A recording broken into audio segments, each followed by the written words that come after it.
This show is part of the RetroZap.com podcast network.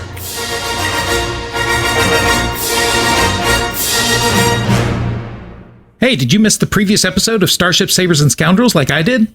And welcome, Scoundrels. I am not Darth Taxus. The Dark Lord of the Shtick has taken a shuttle to the Assessor Collector and headed off on a tour of parts unknown in search of some much-needed rest and relaxation. It's been a while since we discussed any Star Wars animated content, and with the 10th anniversary of the Clone Wars approaching, we decided to dive into discussion of a couple of Clone Wars episodes. With that in mind, we wanted to cover a couple of episodes that included Ahsoka, since she's the biggest part, had some relationship to Han Solo, and were perhaps a little less talked about. Therefore, we settled on Padawan Lost and Wookiee Hunt. All right, we got some other things to get to, so what else is going on? Well, how much are you willing to pay for an authentic prop from Return of the Jedi, Dennis? Which I found interesting. I thought they would just kind of kit bashed an actual pistol and turned it into something, but I guess a large chunk of it was actually constructed out of good old-fashioned wood by carving it and molding it a little. I actually got a chance to see that up close a couple of summers ago in New York City. But now, let me ask you, if you had $550,000 to spend on some Star Wars memorabilia, what would you go for? Taxus. Just doesn't have the same ring to it. Scoundrels, Dennis and Jay have me locked up, and only you can find me. Wait, Taxus? Where did you come from? I don't know. Never mind. Despite the lies placed in episode 58. But that was an amusing detail that they left in there. That's fun. Yeah. Hey there, Scoundrels. Let's talk some Star Wars. Here's what is in store for this week's show. A glimpse at Resistance, the Saturn Awards, the Lucasfilm Fan Awards, and casting announcements. Yep, we got a lot to get to in the news. In our hypothetical, Dan Zare from Coffee with Kenobi joins us to talk the best escapes in Star Wars. In Silence Fools, we have the results of our latest Twitter poll and an iTunes review. Are you ready? We're ready. Thanks for joining us for episode 59 of Starships, Sabers, and Scoundrels.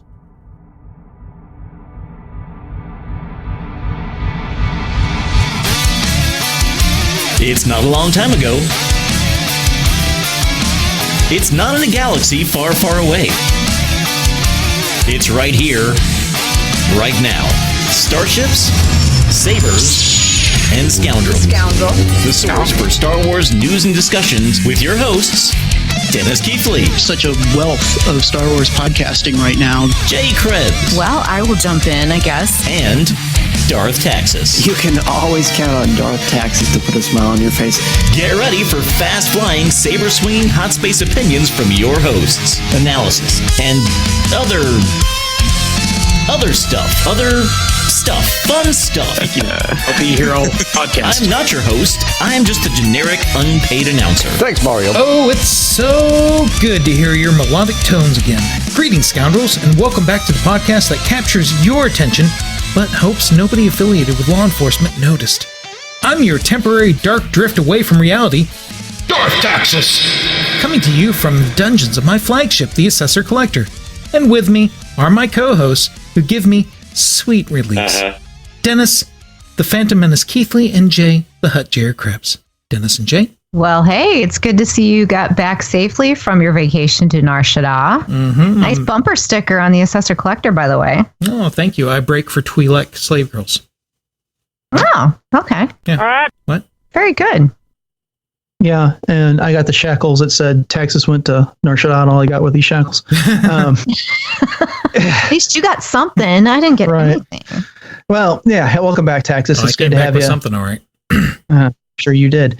Good to have you back again. So before we get too much farther and on to the news, I wanted to just touch on a couple things that we discussed previously. Last week, Jay, you and I were lamenting the fact that we are not going to San Diego Comic-Con. And now it gets worse because we know the panelists that are going to be there discussing the Clone Wars. Joining Dave Filoni on the panel will be producer Athena Portillo, composer Kevin Kiner, Ashley Eckstein, so Ahsoka herself, the man that brought Anakin to life, Matt Lanter. Oh. But strangely, we have no James Arnold Taylor yet. So, but anyways, hey, that's still a pretty good panel right there. I would love to have had the opportunity to see that. Oh my goodness. I know. And like heavy sigh over here. And I have to say, out of all those, I would love to see all of them and meet everyone. But for whatever reason, Kevin Kiner to me is probably the most intriguing.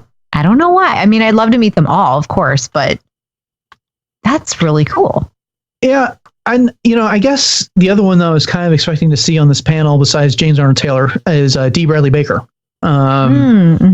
And so I was a little surprised that he wasn't going to be around as well, because, let's face it, Anakin and Obi-Wan were known outside the Clone Wars, but Ahsoka and Rex are the two biggest names to come out of that show. Yeah. And so a little surprised that he wasn't there. And, James Arnold Taylor was just such a big part of the fan community for so long, still is, but he hasn't really been brought in to do much in the way of these Lucasfilm projects. I'm kind of surprised Mr. Filoni isn't there.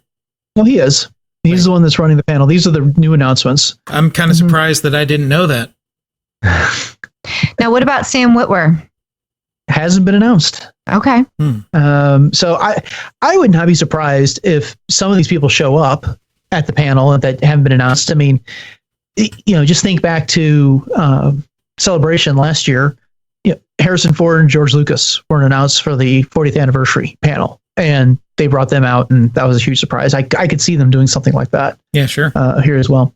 Well, the other thing I wanted to touch on from previous week's news was the Thrawn novel. It was announced on the Star Wars show today that Padme will be appearing in this book, which I guess shouldn't be too surprising, but it in fact kind of is. What did you all think about that? Oh my goodness. Well, I didn't even know until you said something, because I've been so crazy busy today and I hadn't gotten a chance to see the Star Wars show. But by the time this drops, of course, I will have seen it. But I was frantically looking on StarWars.com, and I guess evidently there's going to be a poster, an exclusive poster of Padme in the Barnes & Noble edition of this. And I was looking at the poster, and it looks just insane. I mean, it's beautiful. I mean, Padme in all of her glory. I mean, what more could you want, with a pistol in her hand and just great. So, I mean, when I first saw that Padme in the Thrawn novel, what? I mean, first we get Anakin on the cover in the variant, and now we're getting Padme in the book. So yeah, I'm really excited for this one. And I gotta tell you, one of the things I like about that is just like they did with the variant cover Anakin, they used Hayden Christensen, is that this Padme that they've used for this book, it's her Clone Wars attire, but it's Natalie Portman's face. Oh, yes. Thank you. Yeah. Oh, my gosh. Yes. Yeah. And she's at Batuu, which is going to be the planet that's in Galaxy's Edge at Disney World. So, right. Yeah. I'm kind of hoping it's not like something like, Anakin walked into Padme's room. Well, I'm on my way. Padme looked at Anakin and said, "Good luck and come back to me." And then that's all you have. Well, I can tell you it is in fact not that. They have an excerpt of her appearance on StarWars.com. Wow. And she is investigating something on Batuu. I'm not going to read the entire excerpt. That would take too long, obviously. But it's just, this line here is that we find Padme headed to the plant service to investigate the disappearance of an old friend. So anyways, she's got an active role in the book. I don't know how big or how active, but she does have, it's more than just a passing reference from the sounds of things. I'm definitely going to be Yeah, that's what. Do they mention who the old friend is in the excerpt? You don't have to tell me who, but do they? Well, it's right there at the top of the excerpt. I think it's Dusha. I think it's maybe one of her handmaidens. But anyway. Okay. She goes through those like clothes. It's okay. Right. Well, I see it's going to be narrated. The audiobook's going to be narrated by Mark Thompson. Of course, we talked about that before. So it'll be interesting to hear what voice he gives to Padme. Hi, guys. I don't think that'll be it. But okay. All right. Well, we got a lot to get to. So let's head on over to the news.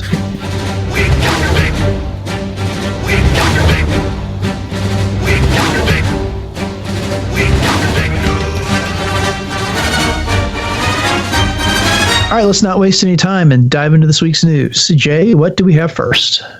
All right. Well, first we have our first look at some of the art from Resistance. During a Disney Partners meeting in France, a single image of characters from the upcoming animated series was presented to the audience.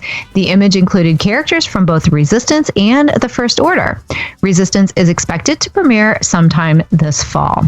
And yeah, the image, I was trying to zoom in on it. It was a little hard to see, but there was a few things that that we could make out. And of course, we know Resistance to be more of an anime style animated show. So what did you guys think?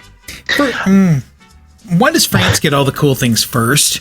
I'm just saying that. And they have so many partners. Not that there's anything wrong with that. But I mean, just why? Why over there, not here? You know? France is the birthplace of a lot of things, you know. Yeah. I don't know. The overall, I like the look that they've got going on here. I've grown very fond of the 3D style animation from the Clone Wars and then Rebels. So the computer generated. This one is much more of a 2D hand-drawn animation style. I know everyone's anime influence thing, but it looks pretty good. The yellow fighter that they have with the Resistance group is intriguing. I'm not exactly sure what that is, if it's some sort of a modified X-Wing or something else, or what the case is there. Looking at this image, we get, Phasma's there. There's some Star Trooper that's in red that I know people have been speculating might be Cardinal from the Phasma novel, which would be fun. Oh, yeah. And then, I don't know, is that Poe that's in the background on with Resistance? I couldn't figure out if that was Poe or if that's the new main character, Kazuda Ciano, because there was some talk that character would be female, but in the recent Insider, it hinted that the character would be male because the pronoun he was being used. So it could be Kazuda. Yeah, there's someone behind that main character that's in that image that I thought might be Poe. I think it's Poe. I do. And then there's BB-8 off to the right there as well. So, it's not much to go by, but it is nice to kind of see these characters drawn. I don't know if this is final art or if this is concept art or what we've got here, but it looks promising. I can see. Yeah. I mean, I can kind of see the anime influence with these, but it still looks like Rebels styling. You know what I mean? I mean, the main character kind of looks a little like Ezra.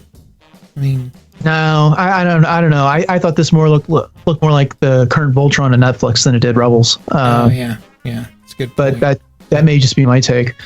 Well, my takeaway from this whole thing is that over here we call these meetings freedom meetings.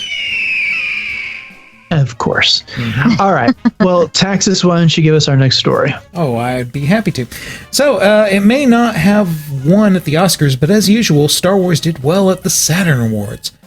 Mark Hamill, everybody knows him, won the Best Actor award for his role in The Last Jedi. Rian Johnson took home the Best Screenplay award, also for The Last Jedi, and Bob Duxay,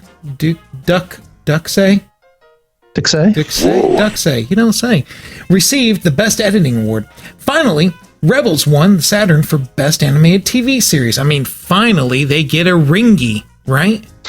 A ringy. Yeah, that's what they're called, a ringy. We've established that, I think, multiple years in our show. Did you see all the pictures that were on social media from Tracy Canobio and the cast Rebels about accepting? Yeah. I sure did not.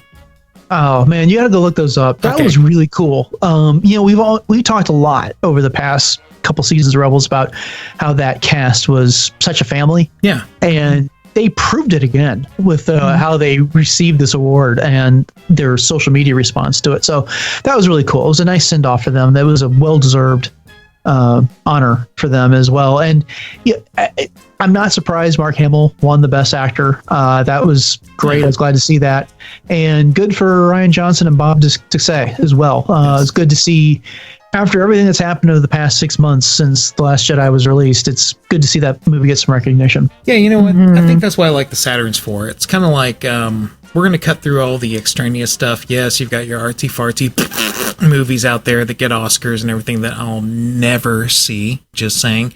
But, here we go with some sci-fi stuff, fantasy and all that. And this is what the fans like, right?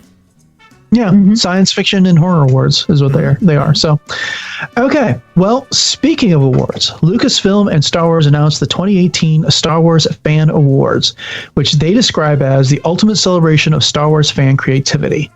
This is an expansion of the Star Wars Fan Film Awards with 4 primary categories, each containing multiple subcategories. Okay, so buckle in because there's a lot of this stuff, and I'm going to try and get through all of it. Okay, I'm going to write notes while you're doing this. Go ahead. Go ahead. Okay, the first 2 categories are devoted to videos with a long, which is up to 5 minutes, and short format, which is up to 15 seconds. The subcategories include Best Animation, Best Stop Motion, Best Comedy, Best Choreography, Best Visual Effects, Audience Choice, Filmmaker Select, and Spirit of Fandom. The next category is Photos, with subcategories including Best Scene-Inspired Photo, Best Family Portrait, Best Throwback Photo, Best Original Concept, Funniest, Best Pet Photography, Best Star Wars Food Presentation, Best in Show, and Audience Choice.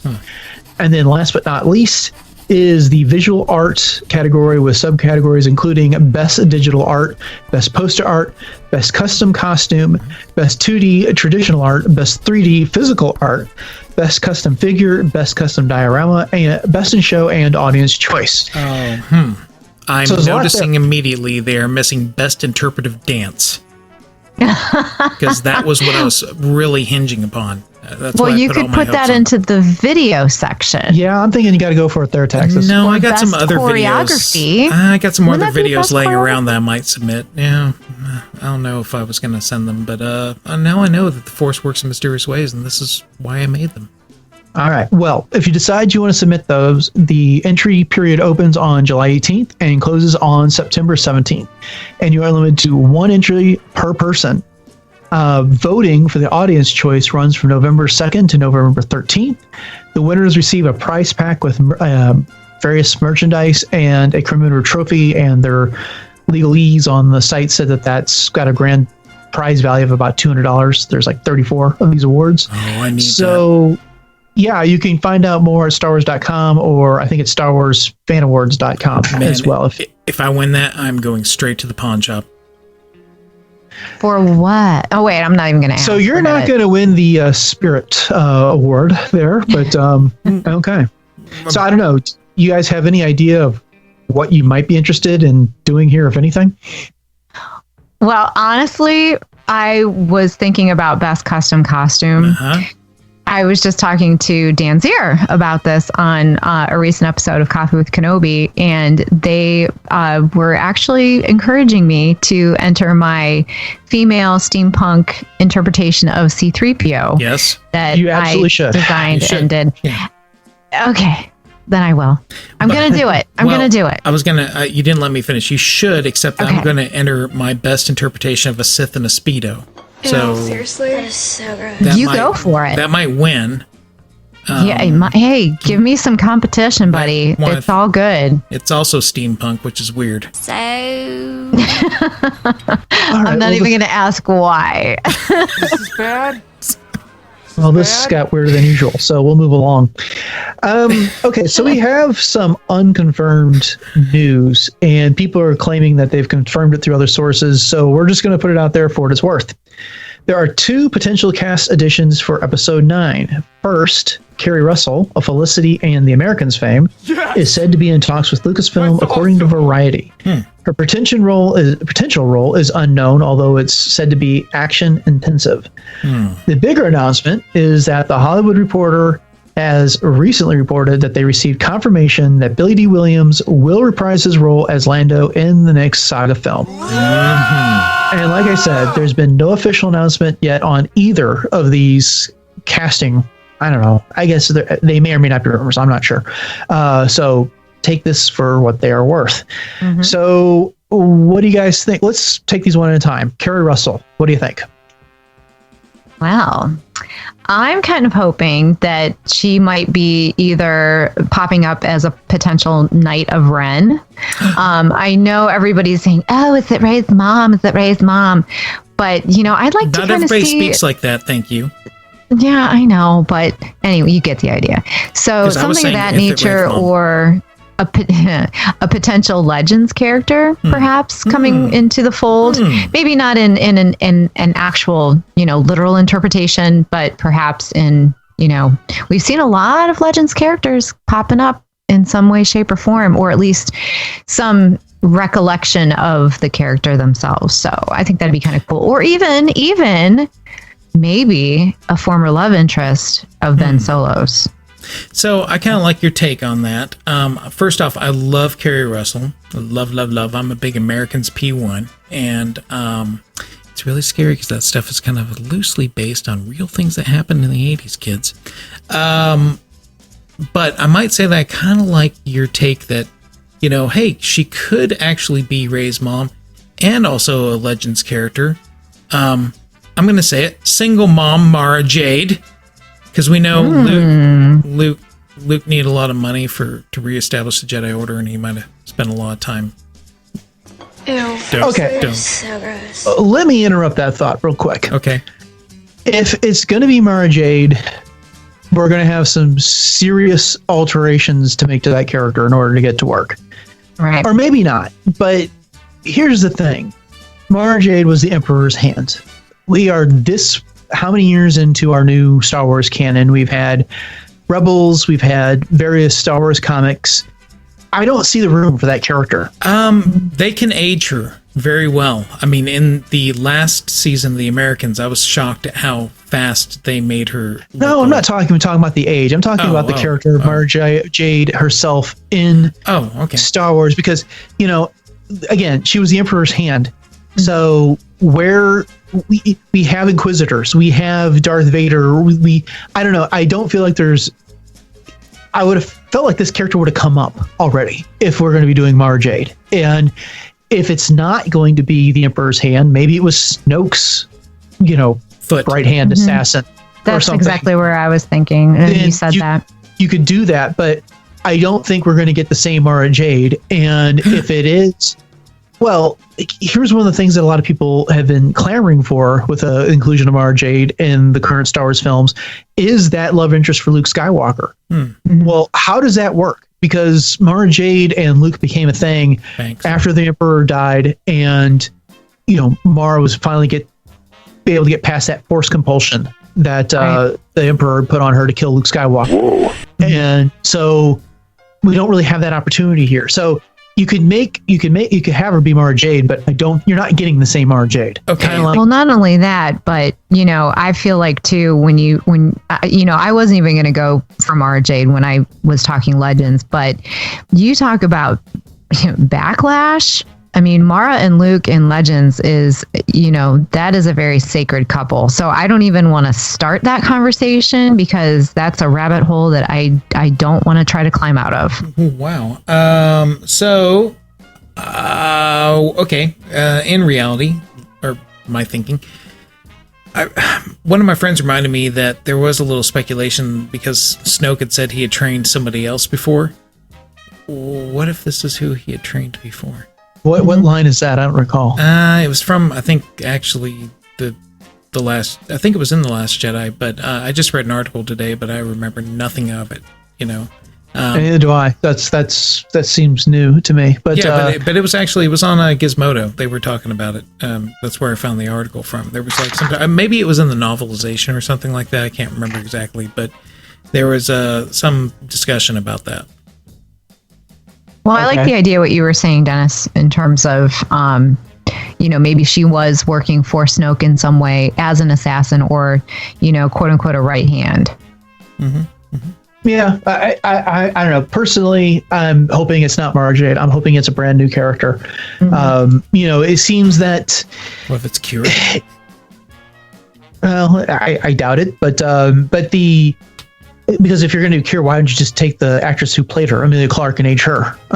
So I don't know that that's necessary. But, well, it seems like every time we get a new woman cast in Star Wars, is this Rey's mom? And now we're starting to go this Mara Jade route as well. So I don't know. I think, and that none of that's been the case. And they've had plenty of other amazing characters that don't have any tie to the Skywalkers that they've introduced over these last 4 movies. And so I kind of hope they continue on that route. I'd love to see her, take a leadership role in the Resistance now that we have no Amilyn Holdo, and I'm assuming Princess Leia is going to be gone, or they're not going to recast her, but have her fill that type of a role in the movie. So, okay, well, let's move on to Billy D. Williams. So, great to have him back.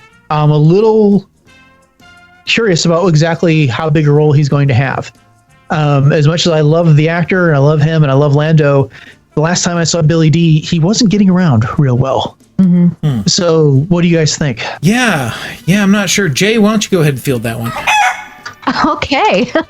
Well, yeah, I know. I saw him at some of the coverage that you had posted, actually, Taxus, of him, just trying to get on stage and that kind of thing. So, yeah, it'll be kind of interesting to see how mobile they cast him, if they do end up casting him. But yeah, I think it'll be kind of cool to see him come back. It'll be interesting to see if he can keep up that, swagger of Lando, especially after seeing Daniel Glover in that. I mean, that was like amazing. Yeah. But yeah, it'll be fun, a fun throwback, but kind of sad that we won't get our reunion per se. Sure. Yeah, I gotta say that I'm with you on that one. No Han, no Luke, no Leia. Right. For him to, exactly. to kind of reminisce about the old days.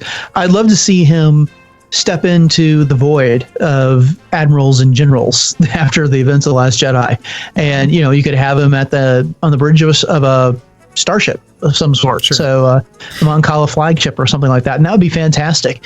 And I have no doubt that he can bring all the swagger that he always had. I think that's just Billy D, and that's who he is. He can do it. It's just the to the degree there would have been some sort of an action role, kind of like like we last saw him in Return of the Jedi. I don't know that that's what we're going to get. Yeah, no. I kind of foresee him being at the opening funeral scene for Princess Leia. Sigh. However, he's going to be in that scene by crashing the Millennium Falcon into the middle of the funeral proceedings. Look, I thought this was a legitimate... Why crash the Falcon into the middle of the proceedings? Just makes sense to the movie. I mean, dude, I didn't write it. We don't have time for that crap. What do you question me about? But no, seriously, I mean, they could pull it off where he's sitting down a lot more, and so I could see him at the helm of the Falcon and, dare I say it, the finalization. The final Falcon, what? Taking the Falcon to its final resting place, full circle from yes, Solo. we've talked about that. Yeah, we've talked about that. I hope not too. No, I hope not. I like that ship in Rey and Chewbacca's hands right now. Yeah. So. Exactly. Well, I agree with you totally on that one. I don't want to see the demise of the Falcon, but we've talked about that one before. But there's a few other things too that came to mind. In terms of, I wonder if we'll ever find out about his little maneuver at the Battle of Tanab, number 1. Like, if that's ever going to come out. Donald Glover will do that one for us. There you go. Star Wars story movie. So there you go. And I was joking that, Uncle Wanda is going to come back and kick Ben's butt, so you better pick a switch now. Yeah, I like that idea too. All right. Well, that was a lot of news to get through this week. So, if you want more on these stories, check out such sites as Coffee with Kenobi, TheForce.net, Jedi News, and Fantha Tracks, and of course, RetroZap.com. Banded together across the television dial are the 4 greatest superhero podcasts on the internet. Green Justice and Arrow podcast, Scarlet Velocity, a Flash podcast, Agents of S.H.I.E.L.D. Case Files, and Terrigen Dreams, an Inhumans podcast. Join Super Friends Jovial J and Jedi Schwa weekly as they provide commentary and discussion on your favorite heroes. Only on RetroZap.com. Honey, can you change that light bulb? Sure. I'll just stand on this chair to reach it. It looks a little wobbly. Please be careful. Oh, I'll be fine. Are you okay? Well, don't move. I'll call the doctor. Don't you dare touch that phone! But my husband is hurt, and I need to call the doctor. And now a crew to fix the hole in the wall. No doctor or construction company can help your husband, but the Law Jawa can. The Law Jawa? That's correct. Mundo.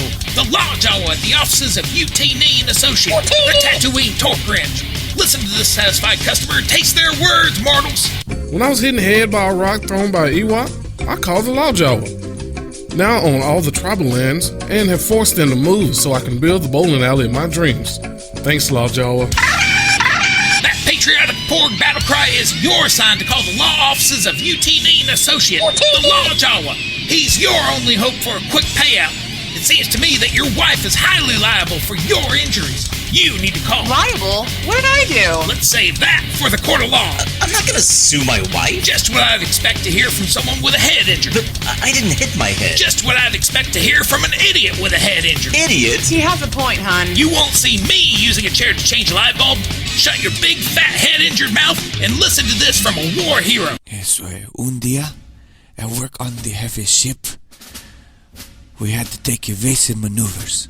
The bridge barbacoa grill slid across the floor and fell on me, pinning me under the hot metal for hours and hours. Senor Taxus, he said he couldn't help me until the brisket was done.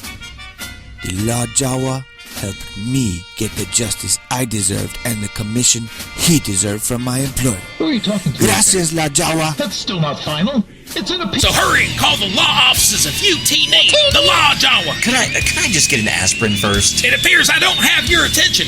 Well, maybe this heavy repeating blaster will. My house! Okay, I'll call him. Just get me the phone. Oh, you don't call him with a phone. Well, then how do I... Hey, wait, who's gonna pay for the repairs to my house? Lawjaw announcer man, jetpack away!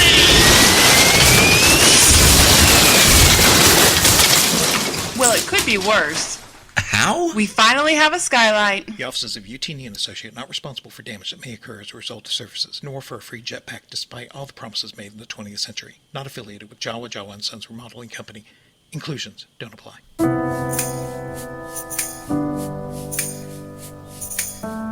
Hey, this is Dan Z from Coffee with Kenobi, and you're listening to Starships, Sabers, and Scoundrels. Kinda hot in the kitchen, yeah.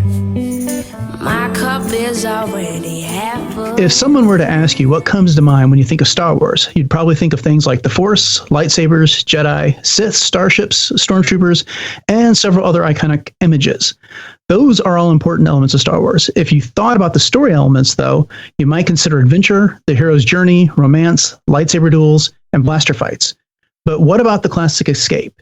Every Star Wars movie has featured some sort of a daring escape scene, and today that is the focus of our hypothetical.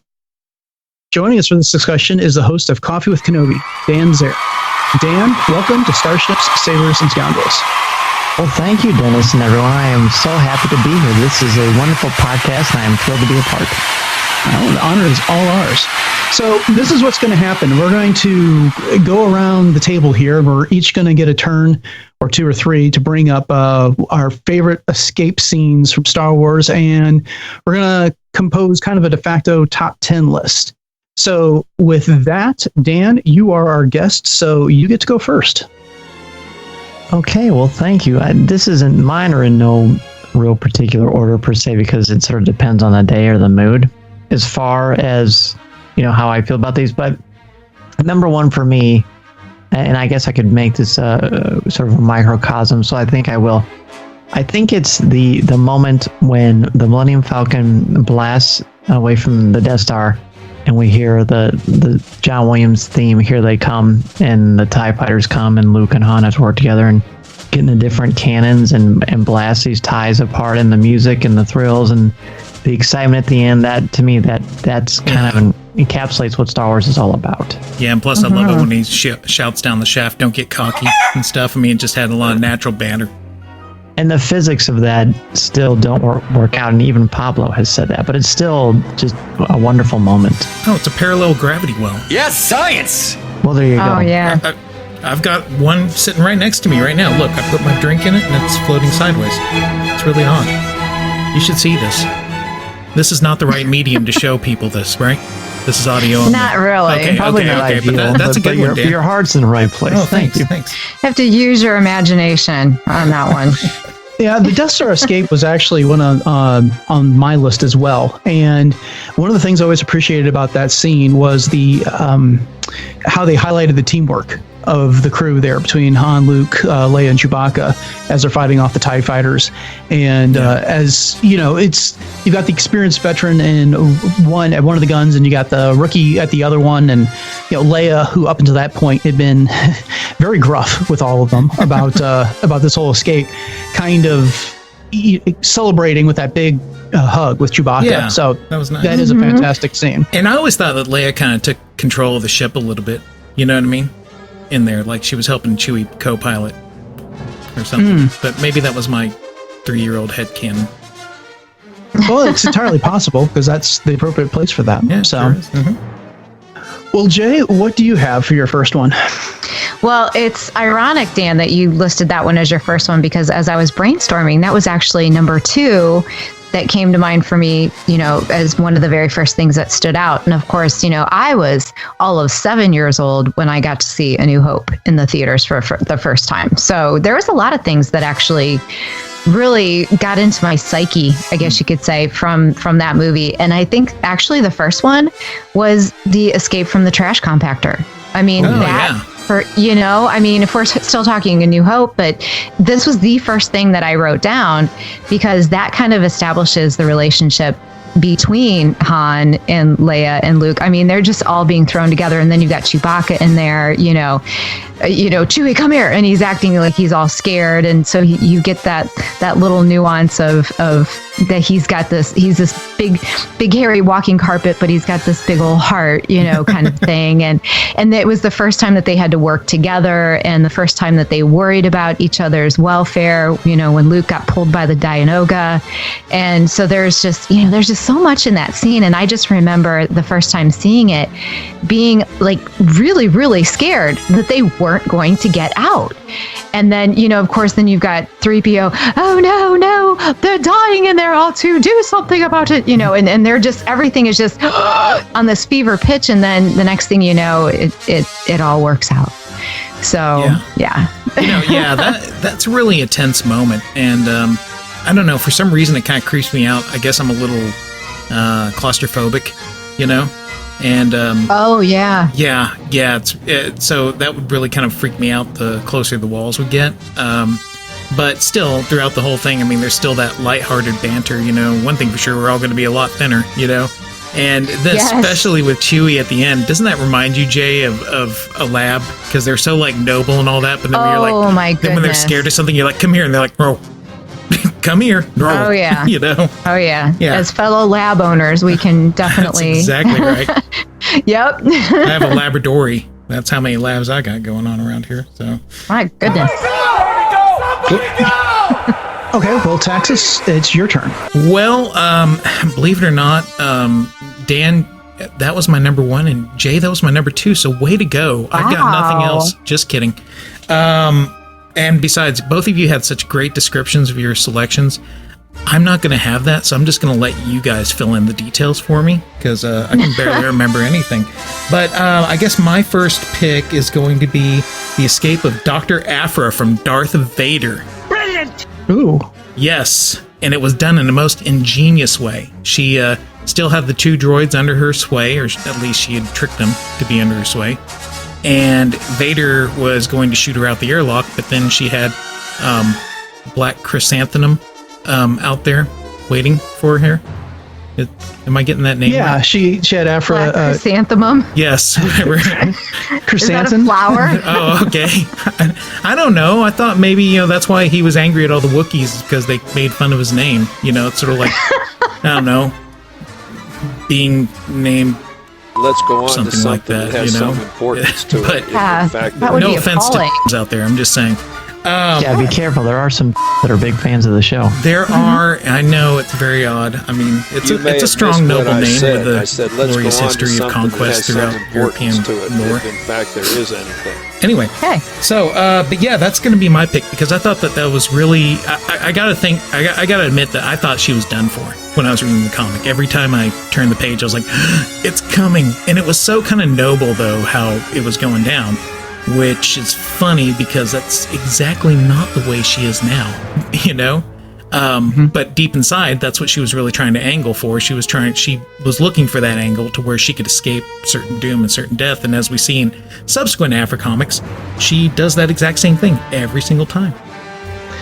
Jay, you've been reading the Darth Vader Volume 1. Did you manage to conclude that, finish that yet?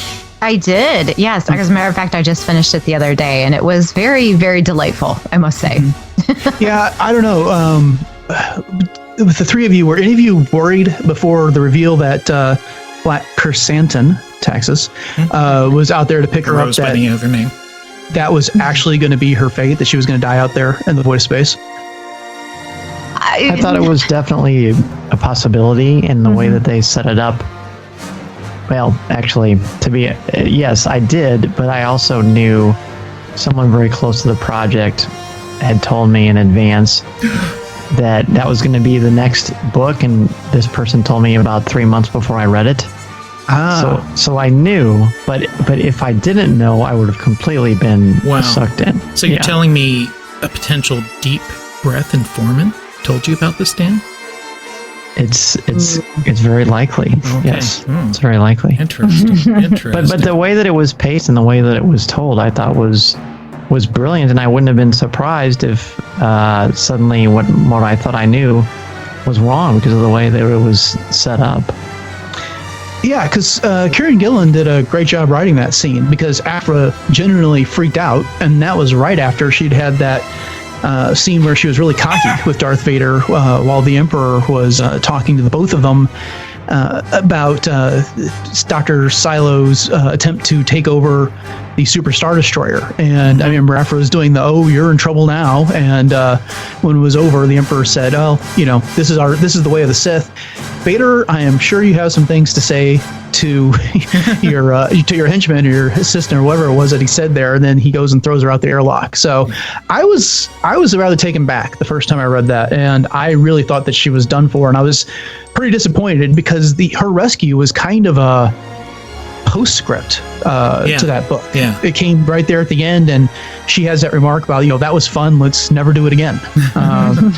So that was a good one. Good choice, Taxus. Thank you. All right. Well, for my first choice, I am going to the Empire Strikes Back. And, when I got to thinking about this movie, it's almost the movie is just like one long escape from start to finish. But that being said, I picked out a part of it, and I'm going with the asteroid field when Han and Chewbacca, Leia, and 3PO were evading the Empire and their TIE fighters. And, that was the first Star Wars movie I have a good memory of watching in the theater. And that, aside from the Battle of Hoth, that scene just blew me away with the special effects and the maneuvers that they had going around those asteroids. It was funny. I remember when I was a teenager watching it again, and you could see the matte lines from the asteroids, and that distracted me, and they since cleaned that up. But that was just a perfectly paced escape scene for me. Agreed. And it's the first time we get to hear John Williams' iconic track, too, that is put into just about all the other chase scenes and things, too. That is such an earworm. I mean... That amazes me. I mean, could you imagine... I don't know. I got to imagine what he saw the footage before he wrote it. I mean, just the ability to write something that fits that same feel, like the frantic nature, but yet it's kind of a soaring, beautiful thing. You know what I mean? Just when you think about those lines, it doesn't feel frantic, even though it's got kind of a frantic beat behind it. But then whenever it does the cut scenes to the cockpit, it goes into those whole, and it's really kind of nervous, sort of like feeding off the C-3PO's nervousness. You know what I mean? Right. Good point. Yeah. That's great stuff. Well, Dan, we are back to you. Cool. Well, as we are all talking too, I keep rethinking of ways to kind of contextualize these or put different ones higher up, because I don't know how much of a chance we get to go to all 10, but I'm hoping we will, because there's some good stuff there. But just to be sure that we at least mention it, and I'm sure it's on all of your lists, it's the scene when Luke Skywalker jumps off of the skiff and catapults to the top and somersaults and gets the green lightsaber and ignites it, and dang it, the heroic music goes in. I mean, how could that not be tops. So that is Sure, yeah. It's so that was like the thing that got me running to movie theaters over and over and over again in 1983. It's just brilliant. Oh, agreed. I've been waiting so long to see Luke do that, and here we are. Oh yeah. And isn't it interesting that we didn't get that in The Last Jedi?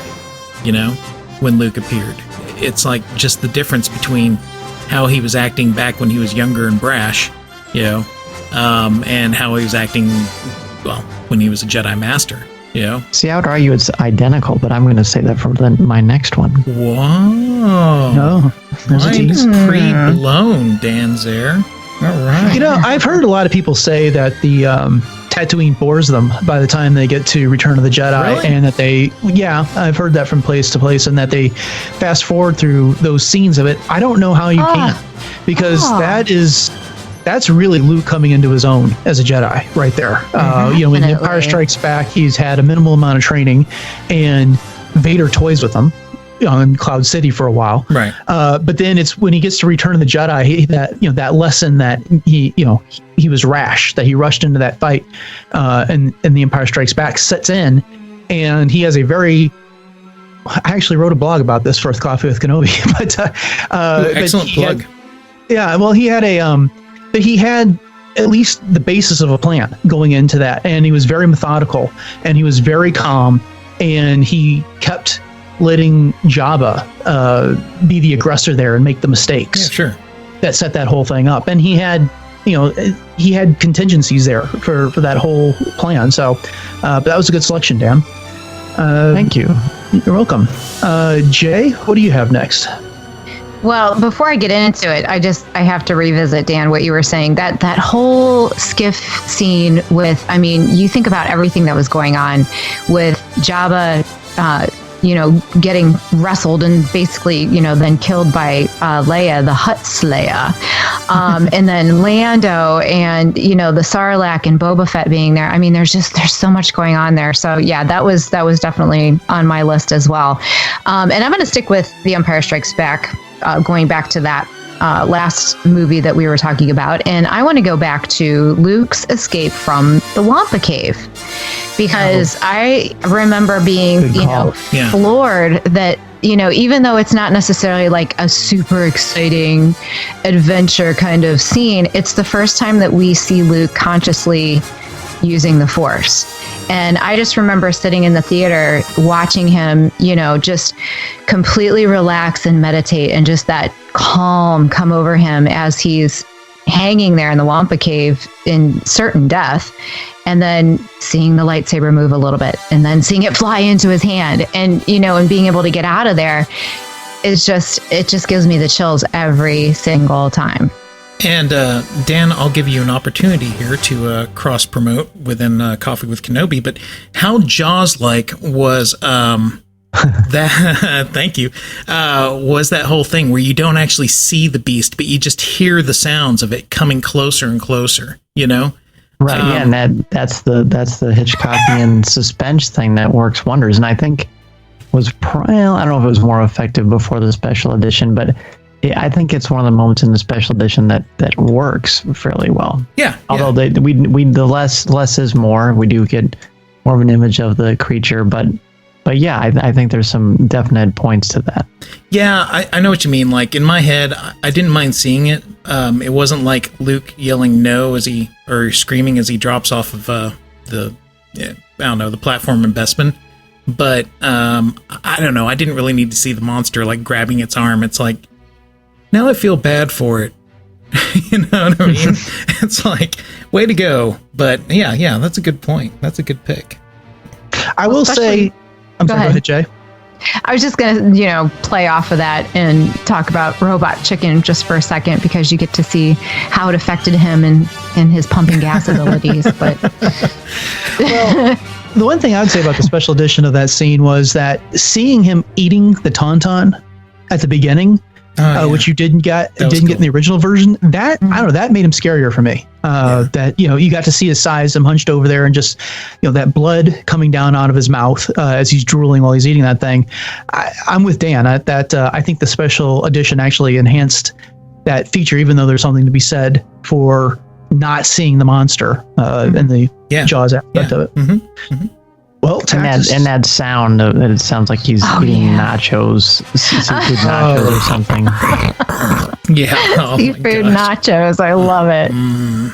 Seafood nachos. I'll be right back. Just kidding. No. I'm ready for my pick. Go ahead. All right. My pick is going to be from The Phantom Menace, and I'm going to pick the escape of Qui-Gon Jinn and Obi-Wan from the droid command ship. Yeah, I like that. I hadn't thought about that. That's a good call. Thank you. And here's the reason why. As you may know, the tale of the Lady Taxus, she didn't realize what a super insane Star Wars nerd I was until this movie started coming out. And I was like, I got to stand in line with my friends all night long, like concerts. So I bought a ticket for her after we did that, and she went with me on opening night. And she wasn't really a huge Star Wars fan, but I knew this going into it.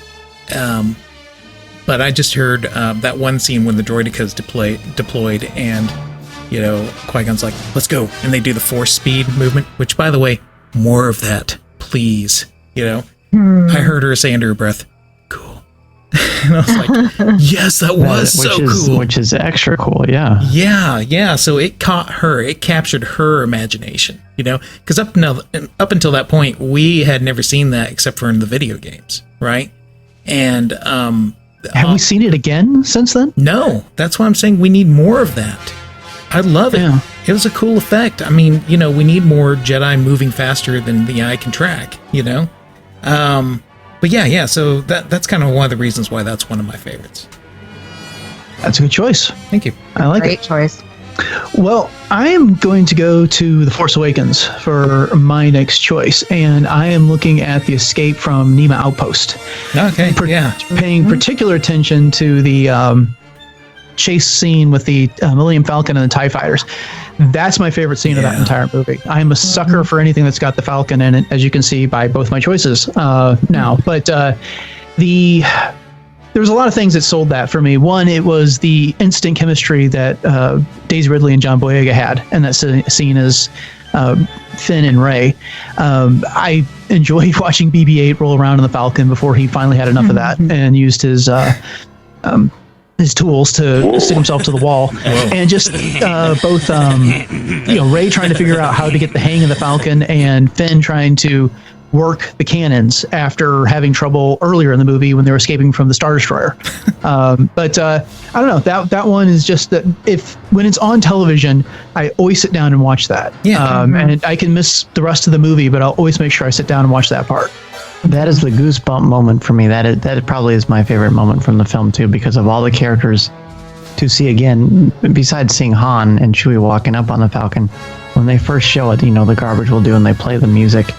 Oh man, even saying it now, it's goosebumps. I know, right? That's on my list too, Dennis. Wow. And I can never tell. I've gone back and looked before. I can never tell if we see it in the background as they're running.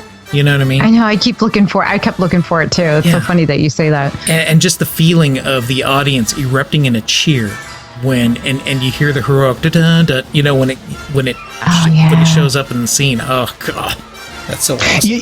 It's funny you should say that, because when I saw The Force Awakens, I caught my first viewing was a Friday morning first show at the local theater, and it had been fairly quiet. Everyone was involved in the movie and was just watching it, and then the Falcon showed up in that cue plate, and everyone broke out into applause. Just as suggested there. It was the first real huge reaction from the audience when I saw that, so it's just stuck with me. Mm-hmm. And that was the same when I went to see it as well. It was the reaction from the crowd, and mine as well. I mean, you just get that feeling in the pit of your stomach, and it's just joy. That's joy. Right. And then watching the whole thing play out with Rey trying to, fly through there, and she's saying, "Oh, I hope," trying to get through here, and you're right along there with her, and you're rooting for her, and it's, oh, goodness gracious. Yeah, that's a great choice. Pretty Love good it. Stuff. Well, thank you. All right, Dan, you're up again. All right, so I'm a little torn on this one because I want to follow up my tease from the earlier one, but there's one I have that I think is, there's a few. Well, I'll just stick with the real plan. Stick with the plan, as Beckett would say. Mine is the Resistance escape from Crate, thanks to Luke. And as I've said many times, that scene is my favorite scene in any Star Wars film ever. When Luke shows up and they fire all the guns on him, and it doesn't even phase him when he brushes off his shoulder, and then the way he psychologically confronts Kylo Ren without taking an actual swing of any kind, is cementing that he is the greatest Jedi as far as understanding the mantra is the Force is used for knowledge and defense, never attack. And I think it's beautiful. I mean, that's my favorite, and the Resistance will live on. He will not be the last Jedi. That's Hamill's acting, just everything about that is just, it's absolute gold for me. Oh my gosh, so well said. Yeah, and especially with all the little hints that you don't realize at the time, like you don't see his footprints. You know what I mean? Right. Hey, where did he? And actually, I got to say, I was thinking this when I saw it, but I quickly suppressed it. I'm like, "Shut up, Taxus! Enjoy the movie." But I was like, "What? Wait a minute! Where did he get his lightsaber back from?" You know what I mean? I thought it got cut in two. How'd that happen? You know? Yeah, and I when I saw that, I thought, it didn't even cross my mind because I was so excited that he was doing it. I just didn't even care. I thought, oh, okay, it's back. And I thought I'll just fill that blank in my brain later because I was just so overcome by the moment. Exactly. Right. I just thought he just mail ordered for a new one and had a spare or something. You know? And I didn't even catch it the first time. There were so many little things like that I didn't even catch because I was so caught up in the moment, as you said. Exactly. Right. So, yeah. Now, did he, and I'm almost embarrassed to admit that I forget this, but when he said, "See you around, kid," did he give the little eyebrow, two-fingered salute, just like he did when he jumped off the skiff? Oh, Jay, don't be almost embarrassed. Go ahead and be full embarrassed. It's okay. I am fully embarrassed. Okay. No, he I don't think he does. I don't think he did either. No, I think you should never, whenever you're on a podcast with Taxus, you should never be embarrassed because he'll do that for everyone. And I mean that with all the love in my heart. When Luke showed up in that scene and he was all cleaned up, he had fresh robes and he had the lightsaber, I expected to find out at some point that, it set me up for this notion that, okay, he's taking this seriously now, and now the First Order is in trouble. And I had expected to find out that he had pulled the X-Wing up out of the water from Jakku, and that's how we got there. But then, as you all suggested, it's this psych out that he doesn't even, not only does he pull it on the First Order, he pulls it on the entire audience. Yeah. And again, with multiple viewings, all the clues are there and it becomes obvious, but that is a good choice. Well, we know he couldn't pull the X-Wing out because it had a flat tire. Remember? So. All right. That was a reference back to an earlier episode, listeners. So, who's up? Jay. That would be Jay. I think it's me. Oh, goodness, so many to choose from. It's like, just sort of closing my eyes, pointing my finger, and okay. Attack of the Clones, the arena. Oh, and the reason, well, and not just because of how Padme so expertly used her hairpin to pick her lock, but also it's the first time that we see that many Jedi all at once. And that was just so incredidy for me. And you talk about chills and watching them in that arena and fighting and just an Obi-Wan when he is going around with his lightsaber and then he ends up killing that Nexu, or was it the Nexu? Yeah, the thing that looks like a big praying mantis. Yeah. Oh man, that's one of my very favorite Obi-Wan scenes ever. Especially the thing that was hunting her down, right? Yeah, I mean, all of them. I mean, those three, the Reek, the Nexu, and what was the other one? Can't think of it. Anyway, but yeah. So yes, that's my pick. The Acklay? Chrysanthemum? Acklay. The Acklay is the one that no, not the Chrysanthemum. Okay. The Acklay is the one that Obi-Wan ends up killing. That's right. Yeah. That's right. With great prejudice. I saw that scene unfold before my eyes, and I kept screaming in my head and squeezing my neighbor's knee and going, "NSYNC's in there somewhere! NSYNC's in there somewhere!" Why NSYNC? I thought some of the members were NSYNC were supposed to be in that scene. They were recorded, but their scene was cut. So. Oh, for reals? For real. I didn't know that. Yeah. So good one. All right. My turn. I'm gonna go back to. No, not yet. I'm not gonna go to the comics yet. I'm going to go to a book, and I'm going to pick. From the very first new Star Wars novel by John Jackson Miller, one of my favorite Star Wars auteurs, A New Dawn. And I'm going to pick when Kanan and Hera were confronting Count Vidian And all that same time, not Admiral at the time, she was temporary captain or acting Captain Sloan. She was under orders for her stormtroopers to stop Count Vidian as well. So it kind of became this giant, fracas. Is that the right word for it, Dan? I think that'll work. Thank you. Okay.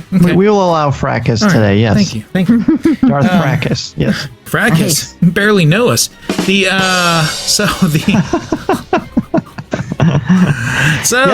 encourage him. Mrs. Don't Lincoln, encourage how him. was the play? So anyway, I loved that part because Kanan was instinctively going for his lightsaber at that moment, but then he thought, no, I better not. But then the moment that Hera was in danger, what'd he do?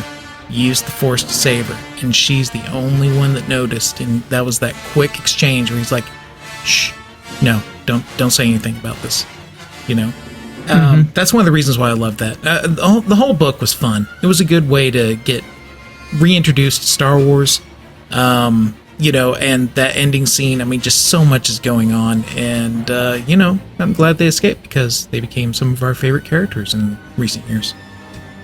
Oh yeah. I need to revisit that. I don't think I've looked at that book since Rebels came out. I know I haven't. I just read it the one time, and I sort of wrestled with what Kanan was like, but as opposed to the Kanan that we knew. But it's pretty lovely, and John Jackson Miller is a genius. See, I can't remember if I read it before I saw the first 2 episodes, or if I read it beforehand. Well, it's ironic that you bring it up because I'm actually I read it a couple summers ago, and then I'm listening to it again right now, not right this second, but it's on my Audible queue, and I've been listening to it this summer. So yeah, it's really ironic that you picked that out because it is so great. It is so great. And there's so many little things and nuances in that book that I completely forgot about until I revisited it again. And you really do think about the relationship between Kanan and Hera and the whole Ghost crew really differently. And you actually appreciate it, I think, a little bit more once you go back. I know I do too as well. So yeah, good call. Love it. Yeah, Hera's been showing up in the comics some lately, and it's made me wish for more canon material with the crew. And Zeb too. Yeah, I'd love to get a story about how he became part of the crew, or and how Sabine joined up with them and all that. So I'm sure we will at some point. I hope we do that because that would be a fun story to find out about. Did somebody tell you that, Dan? I can't tell you that. Oh, you heard it not here first, last. That's great. No one has told me that. Oh, okay. All right. Well, I am up again, and I seem to have fallen into a theme, so I'm just going to run with it. And this would be, I'm going to Solo and the escape from Kessel, the Kessel run. How did I forget that? Nice. Again, like I said, I'm a sucker for scenes with the Millennium Falcon in them, and it took a while for the appearance of the Falcon in Solo to grow on me, but it did. And there's a couple things about that scene. One, Lando got injured and couldn't fly the Falcon, so Han takes over. And then Kira is trying to help him out, but she's just not getting it. That's not her thing. So she jumps up, and then Chewbacca jumps into the co-pilot's chair. And then those two immediately fall into a rhythm with flying that ship, and throw in the what did they call the music, something therapy. Oh, the TIE Fighter escape. Oh, I'll have to look it up on John Powell's score. It was a few different ones, right? Right. I was just trying to go for the name of the track, but anyway, but they had that going. We got the TIE Fighters, we had a new TIE Fighter, we had the Star Destroyer, and just a lot of clever scoundrel type tricks that Han Solo was breaking out there in order to get away. And it was very reminiscent of things that we got to see in Empire Strikes Back and The Force Awakens and reminiscence therapy. You know what? Yes, I was about to say it. Dang it, Dan, bested me again. But anyway, so that was again my favorite scene from Solo, and it just happened to be a Millennium Falcon escape scene. Yeah, that's a great one. I don't know why I didn't think of that. I would have put it on the list for sure. Maybe you didn't reminisce it. Maybe I didn't. No therapy for me. No. So my next one is more metaphorical.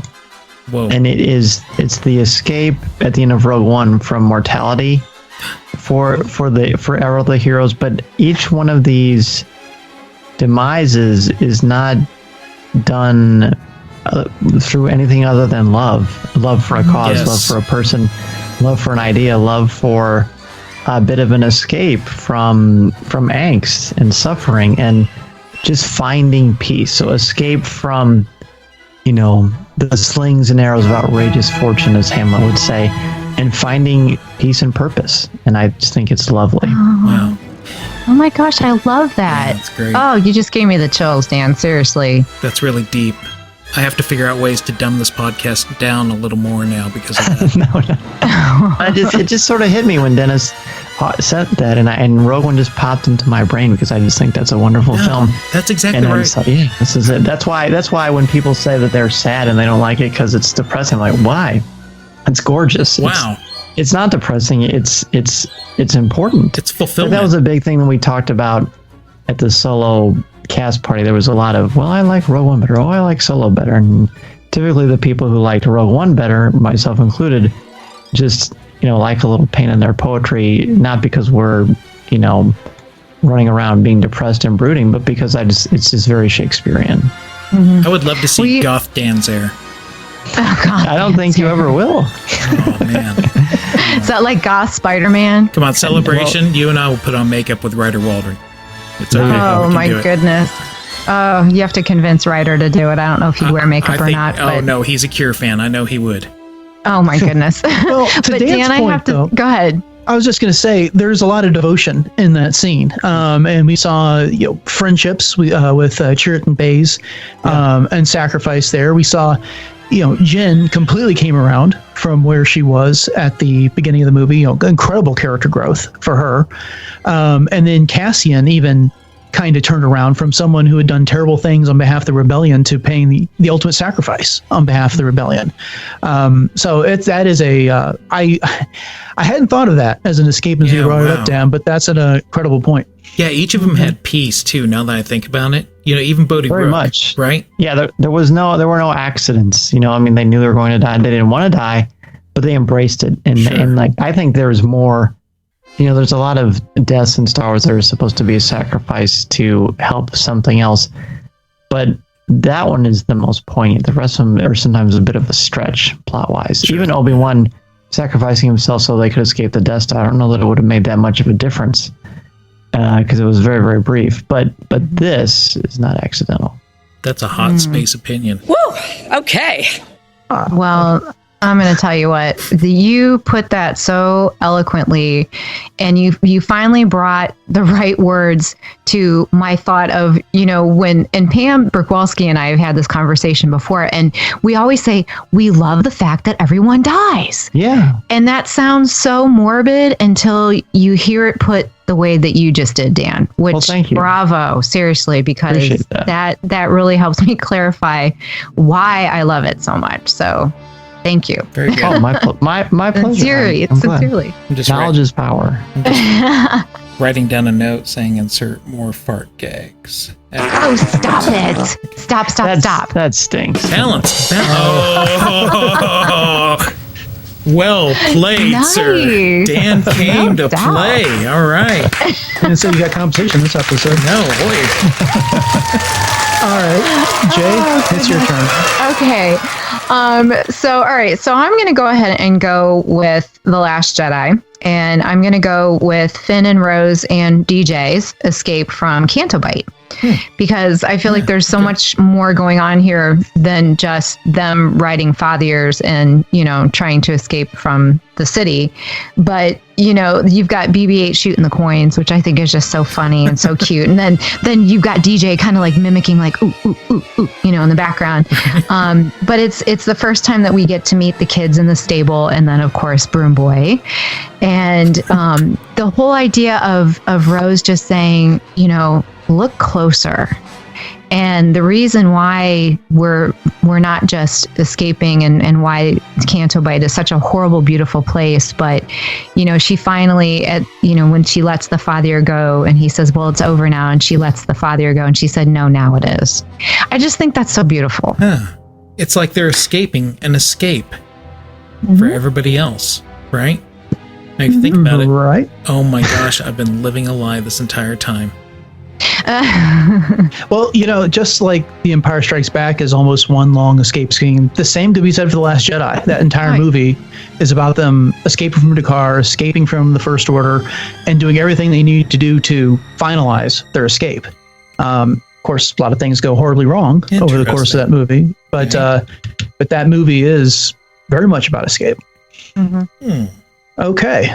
Well, Taxus, what do you have? Okay. I am going to select from Rebels, Ahsoka escaping through time. Boom. Ooh. Yeah, good call.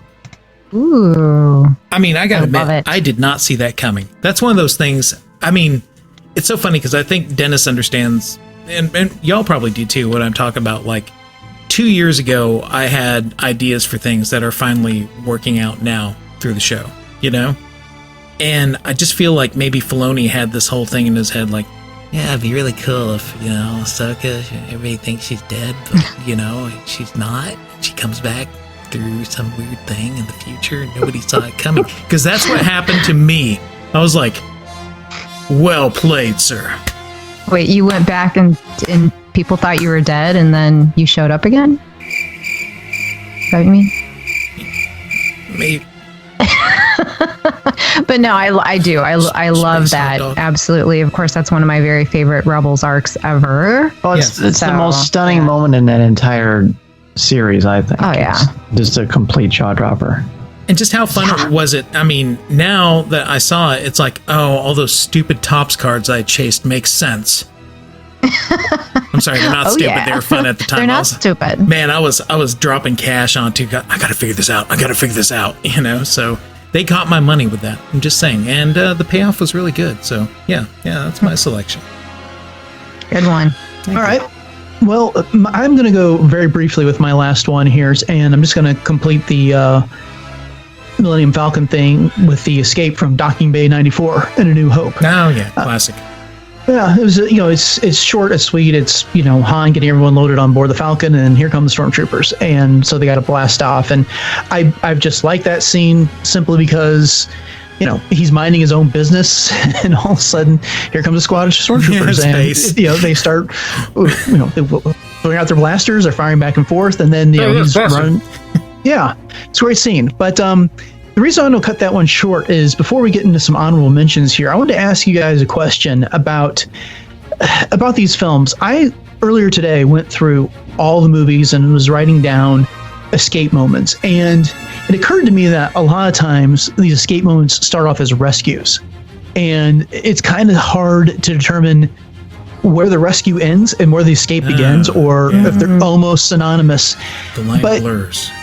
When I was considering Revenge of the Sith, I was having a hard time coming up with a lot of examples of escapes.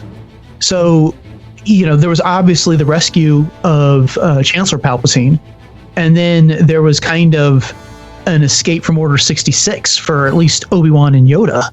But I don't know. It doesn't really feel like that, though, does it? No. So what did you all think about that?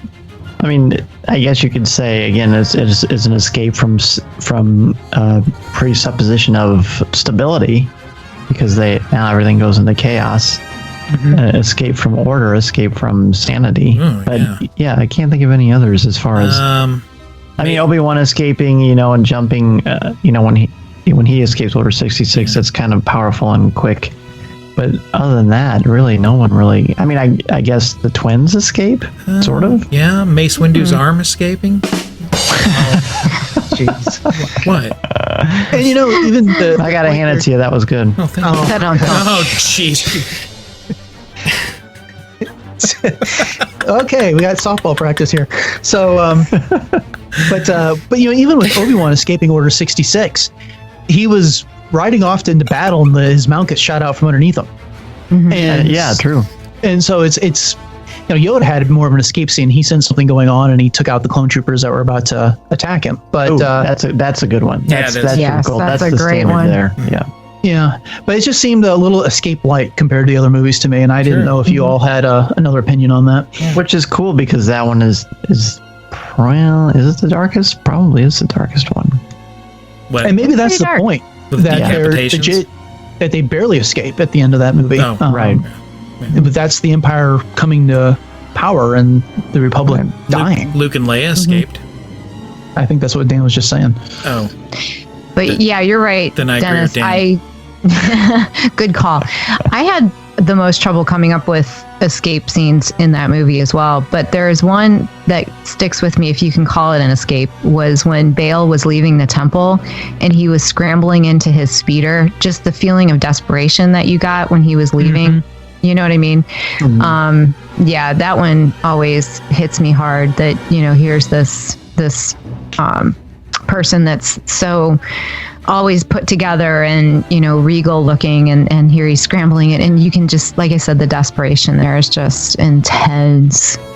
Yeah, that feels like 5 o'clock closing time every day for me. Well, you need a new scrambling job. into your speeder. All right. Well, before we end this segment, why don't, if you all have any honorable mentions you'd like to throw out there or scenes that you didn't get a chance to discuss, why don't we do that now? How about you, Dan? Taxus. Oh, Dan. The one. This is actually my fifth one anyway, so this is great. To me, it's in an episode of Forces of Destiny that I've always really gravitated towards, because I like the series. I think it's easy for some people to dismiss it because it's 2D animation or what have you, but I think there's some good storytelling there. Not everyone is poignant or important. Some are less strong than others, but this one, the one when Ezra is training with Ahsoka, and she is aggressive, and he's really thrown by that, and I think briefly intimidated, and she doesn't show any signs of letting up against him. And when he escapes from her training ruse, and he realizes what she's trying to teach him, I just really thought that was very, very powerful and a very, very interesting way to tell a story. I really was impressed with it. Yeah. Wow, that's a good point. And all those Forces of Destiny too, they're so short in terms of time, but they really are deep in terms of meaning. If you look beyond, like you said, the 2D animation and, the fact that they're just quote unquote shorts, but there's a lot to be gained from some of those episodes. And yeah, that was a really good one. Except for every one that has Rey in it, Rey and Finn together. Those usually aren't very strong. Huh.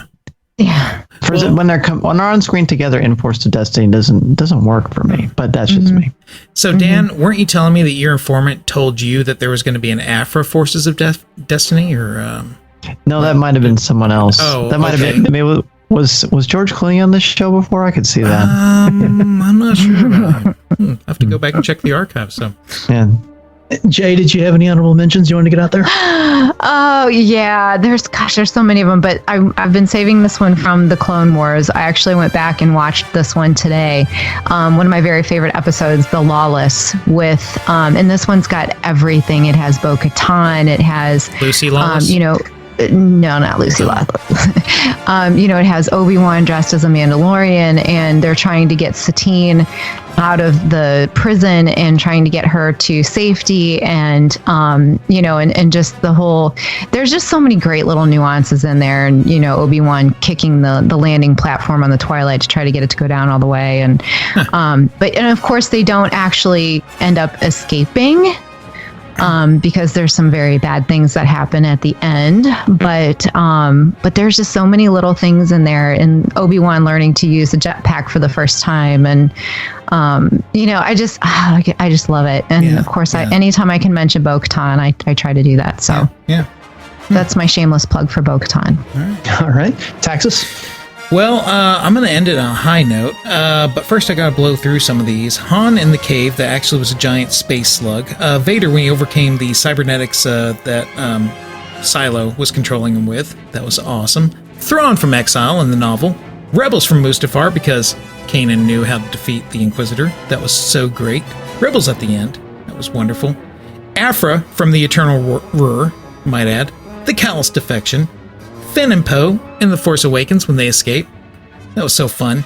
Han and Chewie in Solo, when they first meet up, and of course escaping the Rathtars. But I have to say, the one escape that really stuck out to me was in I'm sorry, not The Last Jedi, The Return of the Jedi, when Vader escaped darkness. Oh. Yeah, Dan, I had that one socked away for you. Well done, Thank sir. You. Thank you. Thank you. Nice. I will accept my honorary degree from Coffee with Kenobi now. Yeah, your orange blazer is in the mail. Wait, there's orange blazers? Yeah, that's actually a bit of a tease for tomorrow's show. Yeah. Oh, nice. That's awesome. All right. Love it. Well, I'm going to pretty much hit most of what I was going to talk about. The last two I will include as honorable mention come from Attack of the Clones. And it was kind of odd because some of the escapes were the villains in that movie. Zam Wesell trying to escape from Anakin and Obi-Wan after attempting to assassinate Padme. Great scene. And then Jango Fett escaping Kamino after the encounter with Obi-Wan. It's really fun. So it kind of turned the tables there. As opposed to the heroes doing the escape, it was the villains on that one. So, all right. Well, Dan, thank you very much for joining us for this discussion. Before you go, why don't you fill in our listeners on... Well, you're up to a lot of things, so where can they find you? Well, thank you. And seriously, this was so much fun. I had a great time. The three of you have great chemistry, and I am happy to be a part of that. I can be found at coffeewithkenobi.com. We are, of course, a weekly podcast that looks at Star Wars from a place of intelligence and humor. We're all over social media. You can find my writing at starwars.com, and actually I have some articles coming out soon that cover some things that we talked about on this show, which is pretty cool and pretty prescient. And then I do some writing on it for IGN as well whenever I can think of things that I want to pitch. Awesome. All right. Well, thanks again, and we'll hope to have you back in sometime soon. I would love it, sir. I would love it. I'm sodium, by the way, in our chemistry. You're sodium. Yes. Whatever. Because you're salty all the time. Is that why? Yar. Well, thanks, Dan. This has been awesome. Yeah, thank you. It was fun. The kids of the 70s and 80s are all grown up, but the good times of childhood don't have to end. Our generation can share the fun and fandom of our youth with the next generation and bring the past into the future. And wrap it all up to make a fantastic present. Join Jedi Schwa and Shaz Bazaar every Monday morning to get your work week started by reminiscing about the past and exploring the future with your earbuds on Techno Retro Dads. So find us on iTunes, Facebook, Twitter, or on RetroZap.com. Part of the RetroZap Network. It's time for... Silence, fools! He does that much better than I do, as we found out last week. Okay, let's start with an iTunes review. Happy J76 wrote the following 5-star review. This was my first episode of S3. I really enjoyed the chill discussion and especially the look back at the Clone Wars animated series. Keep up the good work. So thank you very much for that, Pappy J76. I have a feeling this is the same person as Old Guy Jedi on Twitter, who wrote, my first listen, great show. Love the look back at Clone Wars. I'll tune in for now. Thanks for a fun, chill show. Similar word choice, so it kind of gave me the idea that's probably the same person. But that was very let generous. us know. Which means we'll only lose one listener now that I'm back. We're still just as chill, at least this week. But that was nice. We hadn't had an iTunes review for a while, so I appreciate that. Pappy J76. No relation to Jay. Absolutely. No. Some other J. Okay, let's now turn to our Twitter poll. Last week we asked, it's after the Battle of Yavin, and you have been captured by Trandoshans and taken to their hunting grounds to be hunted for sport. However, someone else is on the transport that will be your ally in the hunt to come. Who do you want it to be? I'm going to intermediately protest. Why is that? Because I was not listed as one of the options. You weren't there to contribute, so sorry, honey. Well, who would not want me to be their wingman? I'm just saying. Based on all my friends that have walked away with... Well, apparently 100% of the people that participated in this poll would not want you as a wingman for this confrontation. That strikes me at the core. Well, Ryder Waldron was wondering why no one was choosing him either. So we'll get to that in just a second. But it was a very limited field of entry, so without Taxus around, we could have used your input. But Jay, you nominated Boba Fett. I nominated Luke Skywalker, and then of course we had our other category. And 19% of our respondents chose other. And 30% chose Luke, and 51% chose Boba Fett. So they're thinking one of the baddest bounty hunters of them all would really take it to the Trandoshans there, while the Jedi in training, not so much. But so here were some of our other nominations from our listeners. Ryder, the aforementioned Ryder, chimed in, I'm going with Chewbacca. He is powerful and can fight with or without weapons. And if you are tired after all the fighting, there is no place better for a nap than a Wookiee's lap, as we found out by Rio Durant. From Rio, yes. And of course, he has I chimed in, had a little conversation about this, and of course, he's now got the experience after Wookiee Hunt. Our friend Courtney Martin from RetroZap chose Vader. And she knew that never specifically said it had to be a person from the Rebellion, which is true. Because good call.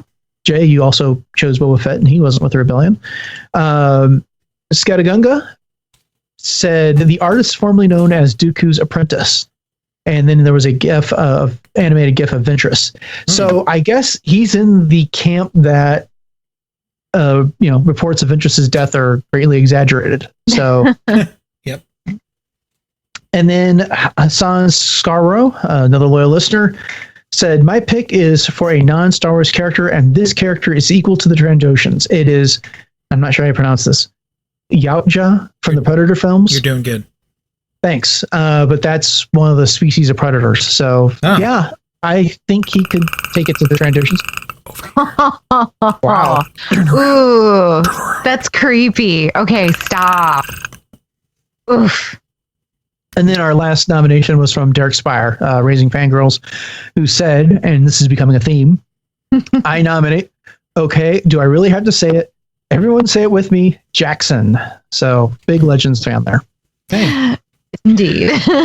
So before closing out Silence Fools, we have our new Twitter poll, and we're going to keep it really simple this week. The question is, what is the best escape scene in all of the Star Wars films? So I am limiting it to the films here.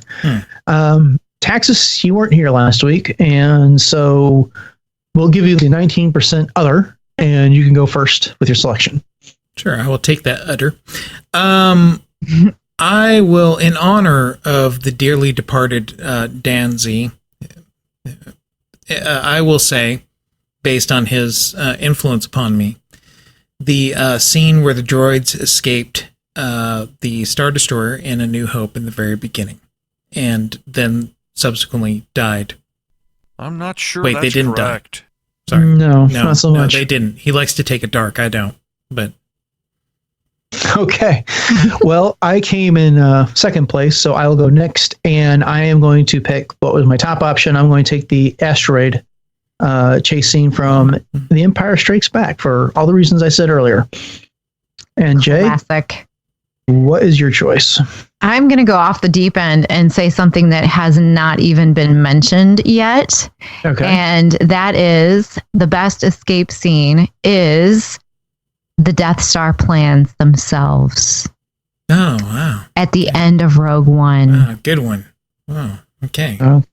That's right. And by the way, on the voting thing, you need to make sure that it's Danzy through me as a proxy. Okay. You know, I only have so many characters to put these entries in on Twitter. All you gotta do is say Danzy's pick through Taxus, and don't even say what it is. Just put it like that.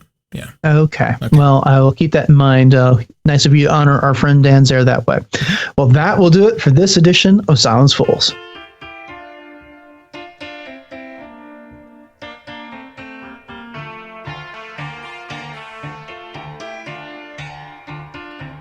Our Star Wars escape is just about over for this week. What do you two have coming up for our Scoundrels to look forward to?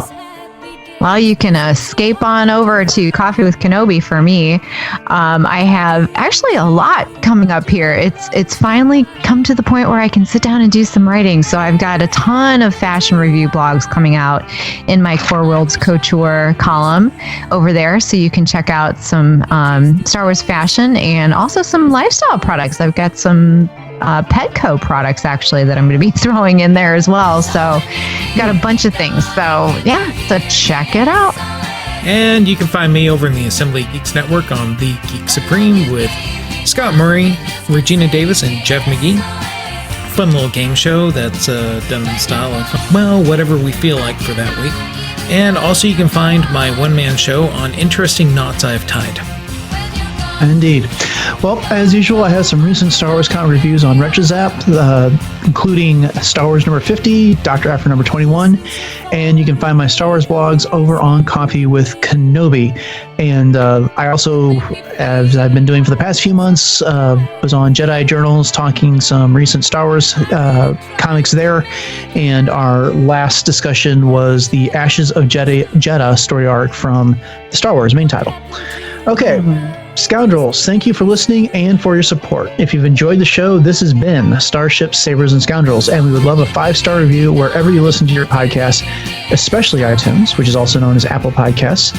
On the other hand, if you didn't like this, we ask that you not send a squad of TIE fighters after us. The quad guns on the Falcon need repairers.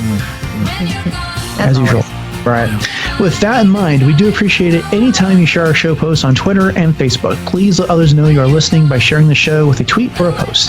A special thanks to everyone that has taken the time to share our show with their social media friends. And speaking of social media, Starships, Sabers, and Scoundrels can be followed on Twitter and Instagram at SCubedPod and liked on Facebook, where we are facebook.com/SCubedPod. If you want to follow Darth Taxus on Twitter, he is at Darth Taxus. Dennis is at DJKVER2, and I am at Joyce Krebs. Don't forget about our page on the RetroZap Discord server. We'll be there talking about Solo, Star Wars, you name it. You can find links to that in our show notes and on our social media. You can reach us by email at scubedpod@retrozap.com. We would love to hear your thoughts on the best escape scenes in Star Wars. But if you have anything else that is on your mind, Star Wars related or not, then let us know. Emails, really good tweets, and iTunes reviews end up in Silence Fools. Again, our email address is scubedpod@retrozap.com. We are honored to be part of the RetroZap.com podcast network. Did you know that RetroZap is home to 20 podcasts? Please check out RetroZap for other great shows, including the Superhero Suite featuring Jay and Josh, other Star Wars shows such as Skywalking Through Neverland, Beltway Banthas, Kanana's Castle, and Brews and Blasters. And for some reason, I'm starting to talk like Jodie Foster. Collecting shows like The Dork Lair and other great shows like the Anime Manicast, the Ardcast, the Douchecast, and Techno Retro Dash, Dr. Lecter. I'm okay to go. I'm okay to go. Also, be sure to check out our Scoundrels t-shirts on TeePublic. Just go to tpublic.com/user/SQPod or just search for us on the site. Hey, tie enough together and you can make a rope to escape a tower with. And the theme was on. Thanks to Aaron Lay for our show logos and to James Volpe, the Ska Geek, for the good, the bad, and the ugly show logo. And thanks to Mario and the Scoundrels players for lending us their voice talents. And here is our disclaimer. Starship, Sabers, and Scoundrels is not endorsed, affiliated with, or sponsored by Lucasfilm Limited and or Disney. This show is intended for entertainment and informational purposes only. All characters, music, and sounds are the intellectual property of their respective copyright holders. All else is the intellectual property of Starship, Sabers, and Scoundrels unless otherwise indicated. All right. Well, Taxus, it was good to have you back. Any final thoughts? Oh, man, I had something really profound I wanted to tell everyone here. Well, what are you waiting for? Tell us. Something about Bogan. I had a thought, but it escaped me. Okay, well, in that case, that will do it for episode 59 of Starships, Sabers, and Scoundrels. Always, thanks for listening and joining us this week. Until next time, may the Force be with you.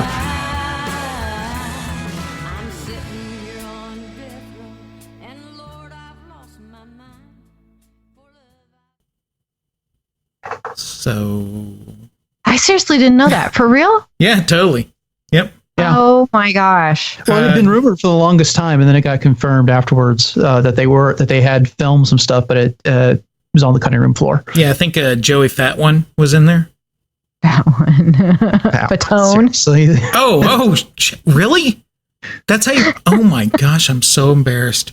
Yes, it's all about the accent. Oh, I even went on an NSYNC podcast the other day and kept referring to him as that. Oh my gosh. Oh, shame on you. Shame on you. So when they were leaving with Yoda, were they going to sing bye bye bye? Bye bye bye. Then you see Yoda just like jamming out. Yeah. It's too bad you aren't recording this right now. That was gold. No, I am. Are you seriously? Oh yeah. All right, put that as after the. I'm way ahead of you. Oh, okay. Good stuff. I'll tell you what, I ended up